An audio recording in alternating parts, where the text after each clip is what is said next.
ಇವತ್ತು ವಿಪರೀತ ಬೆಳೆ ಬಂದು ಮಾವಾಗಲಿ ಟೊಮೆಟೊ ಆಗಲಿ ಬಹಳ ಕಡಿಮೆ ಆಗಿದೆ. ಇದರ ಬಗ್ಗೆ ರೈತರು ಬಹಳ ಕಷ್ಟದಲ್ಲಿದ್ದಾರೆ, ಸಂಕಷ್ಟದಲ್ಲಿದ್ದಾರೆ. ನಾನು ಮಾನ್ಯ ಮುಖ್ಯಮಂತ್ರಿಗಳ ಜೊತೆಯಲ್ಲಿ ಇವತ್ತು 3 ಗಂಟೆ ಕ್ಯಾಬಿನೆಟ್ ಇದೆ, ಇದನ್ನು ಪ್ರಸ್ತಾಪ ಮಾಡ್ತೀನಿ.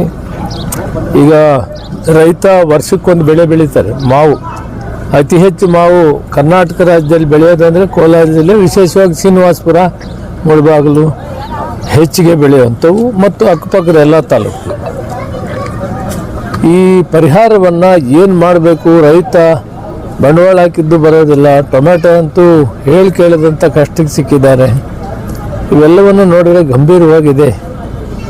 ವರ್ಷಕ್ಕೊಂದು ಬೆಳೆಯೋ ಮಾವು ಇಷ್ಟೊಂದು ಕೆಳಮಟ್ಟಕ್ಕೆ ಹೋಗಿದೆ. ಇದನ್ನು ನಿಭಾಯಿಸ್ಕೊಳ್ಳೋ ಶಕ್ತಿ ರೈತನಿಗಿಲ್ಲ.